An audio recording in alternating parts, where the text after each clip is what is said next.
G lecturers, government professors. ಈ ಆಪರ್ಚುನಿಟಿಗೆ I am very grateful. ತುಂಬ ಧನ್ಯವಾದಗಳು ಎಲ್ಲರಿಗೂ. ತುಂಬ ಖುಷಿ ಆಗ್ತಿದೆ ರ್ಯಾಂಕ್ ಬಂದಿರೋದು. ಹಾಗೆ ಇನ್ನೂ ಒಂದು ಸರಿ ಎಕ್ಸಾಮ್ ಬರೆದು ಇನ್ನೂ ಕಷ್ಟಪಟ್ಟು ಇನ್ನೂ ಒಳ್ಳೆ ರ್ಯಾಂಕ್ ತೊಗೋಬೇಕು, ನಮ್ಮ ಸಿಟಿಯಿಂದ ಏನಾದರೂ ಮಾಡಬೇಕಂತ ತುಂಬ ಆಸೆ ಇದೆ, ಹಾಗೂ ಪ್ರೋತ್ಸಾಹ ಕೂಡ ಇದೆ. ಎಲ್ಲರಿಗೂ ಧನ್ಯವಾದ. ಈಗ ಎಷ್ಟನೇ ರ್ಯಾಂಕ್ ಬಂದಿದೆ? ಈ ಸರಿ ನನಗೆ 866 ರ್ಯಾಂಕ್ ಬಂದಿದೆ, 866. ಇನ್ನು ಮುಂದೆ ಚೆನ್ನಾಗಿ ಮಾಡಬೇಕಂತ ಥ್ಯಾಂಕ್ ಯು. ನಮಸ್ತೆ, ನನ್ನ ಹೆಸರು ರಕ್ಷಿತ್ ಕೆ ಗೌಡ ಅಂತ. ಈ ವರ್ಷ 802 807ನೇ ರ್ಯಾಂಕ್ ಬಂದಿದೆ.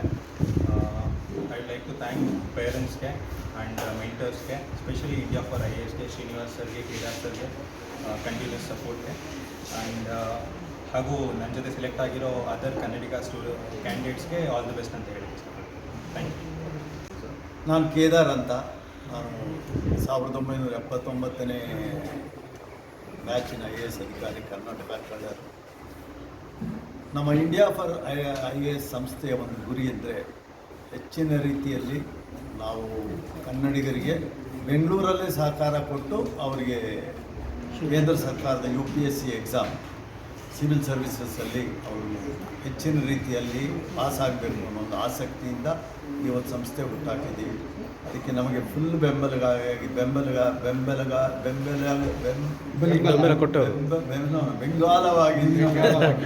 ನಿಂತಿರ್ತಕ್ಕಂಥ ಅವರು ಶ್ರೀಕಂಠಯ್ಯನವರು, ಅವರ ಒಂದು ಸಹಕಾರ ಮತ್ತು ಅವರ ಒಂದು ದೃಢ ಸಂಕಲ್ಪ ನಮಗೊಂದು ಈ ರೀತಿ ಸಹಕಾರ ಮಾಡೋದಕ್ಕೆ, ಈ ಒಂದು ಅಚೀವ್ ಮಾಡೋದಕ್ಕೆ ನಮಗೆ ಹೆಲ್ಪ್ ಆಗಿದೆ.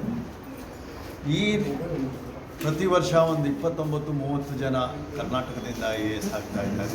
ನಮ್ಮ ಆಸೆ ಅಂದರೆ ಇದು ಮುಂದೆ ಇನ್ನೂ ಹೆಚ್ಚಿನ ನಂಬರ್ಗಳಲ್ಲಿ ಹೋಗುತ್ತೆ, ಅದು ನಮ್ಮ ಒಂದು ಆಸೆ.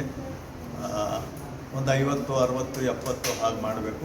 ಈಗ ನಮ್ಮ ಮುಂದೆ ಇರ್ತಕ್ಕಂಥ ಈ ಅಭ್ಯರ್ಥಿಗಳು ಏನು ಸಕ್ಸಸ್ ಆಗಿರ್ತಕ್ಕಂಥವ್ರು, ಅವರುಗಳು ಮಾರ್ಗದರ್ಶಿಯಾಗಿ ಮುಂದಿನ ಪೀಳಿಗೆಗೆ ಇನ್ನೂ ಚೆನ್ನಾಗಿ ಬರಲಿ. ಮುಂದಿನ ವರ್ಷ ಇವರುಗಳೇ ಇನ್ನೂ ಹೆಚ್ಚಿನ ರ್ಯಾಂಕ್ ತೊಗೊಂಡು ಬಂದು IAS ಮತ್ತು ಫಾರಿನ್ ಸರ್ವಿಸ್ಗೆ ಅಚೀವ್ ಮಾಡಿಕೊಳ್ಳಿ ಅನ್ನೊಂದು ಆಸೆ, ಮತ್ತು ಉತ್ತಮವಾಗಿ ಬೇರೆ ಬೇರೆ ಅಭ್ಯರ್ಥಿಗಳು ಆಕಾಂಕ್ಷಿಗಳಾಗಿ ಇಲ್ಲಿ ಬರಲಿ ಅಂತ ನಮ್ಮ ಆಸೆ.